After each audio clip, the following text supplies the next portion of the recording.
ほら、もう、ちょっと引っ張るだけで、ボロボロ。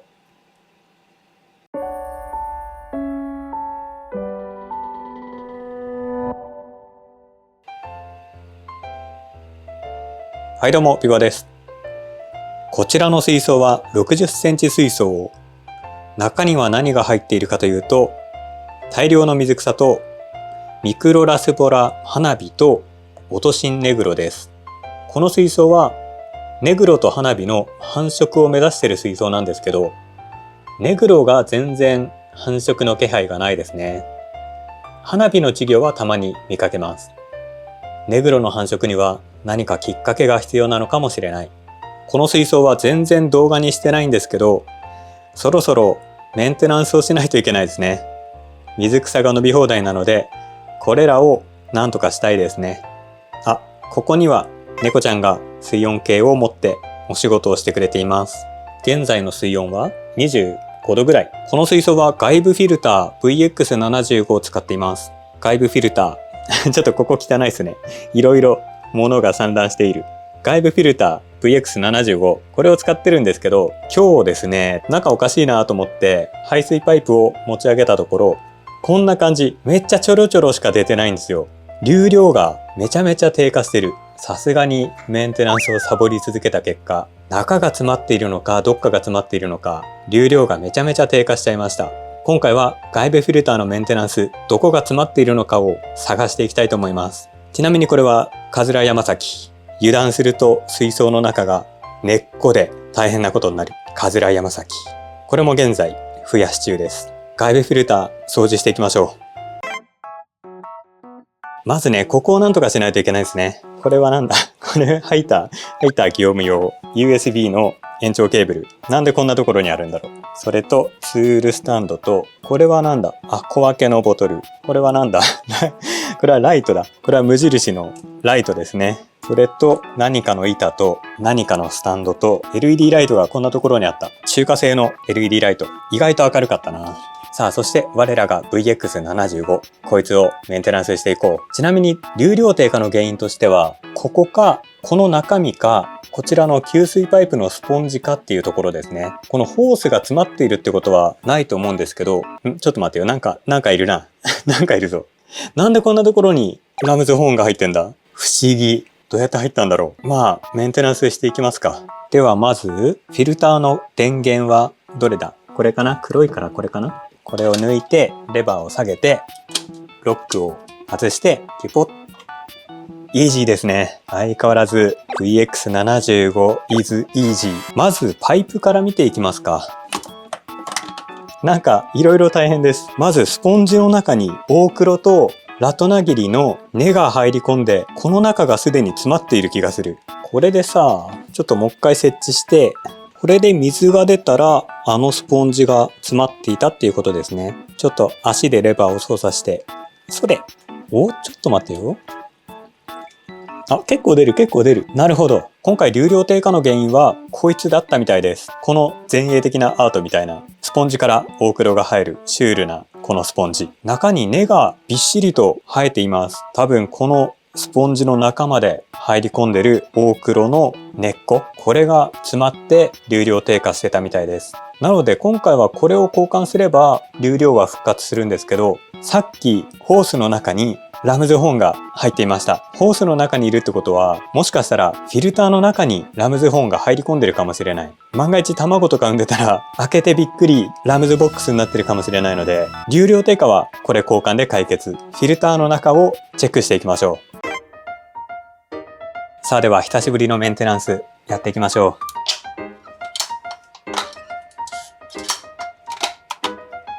パパッと。やだな、中ラムズホーンだらけになってたらどうします？そこまで汚れてはいないかな？ただ中を見てみないとわからないですね。まあそこそこ、結構汚れてるか。よいしょ。結構ですね。よいしょ。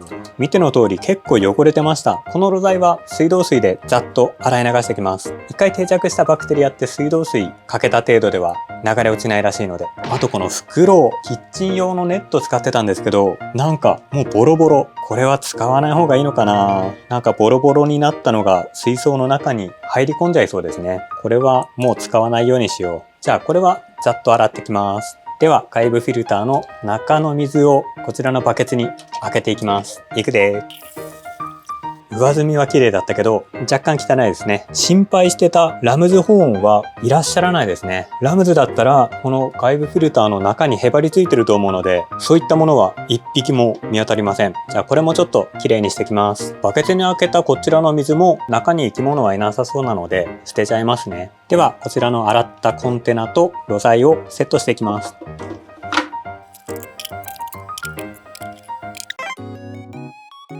最後にモーターヘッド取り付けるんですけど、今回はこの赤いリング、Oリングのメンテナンスも行います。この Oリングがなかったらおそらく水漏れ天国になってしまうというとても大事なパーツ。Oリングのメンテナンスは経年劣化で硬くなっていたら交換、あとワセリンとかが取れてなくなってたら新たに塗り直す、そのぐらいでしょうか。ちなみに今までワセリン使ってたんですけど、今回からはこちらのシリコングリス、これを試してみたいと思います。じゃあまず古いワセリンを取る。ワセリン、どっちでしたっけ？ワセリンかな？あ、汚い。ちょっとこの Oリング取ってみますか。取れんのかなこれ。取れんのか。なんかを突き刺して取る系ですね、きっと。よいしょ。うわ。こんな感じで。うわ。いや、めっちゃ汚れてる。Oリングの溜まってた溝。ここに汚れがすごい溜まってますね。こちらの Oリングも若干汚いですね。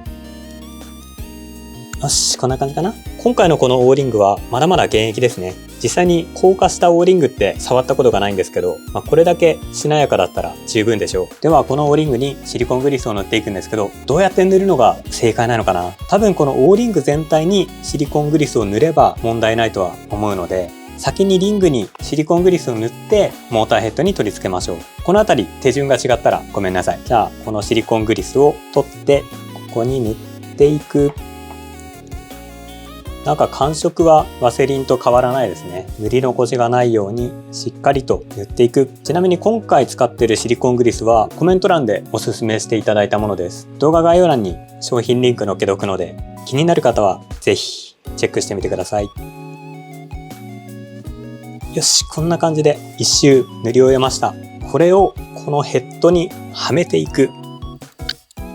もう指がヌルヌルになっちゃうのは我慢。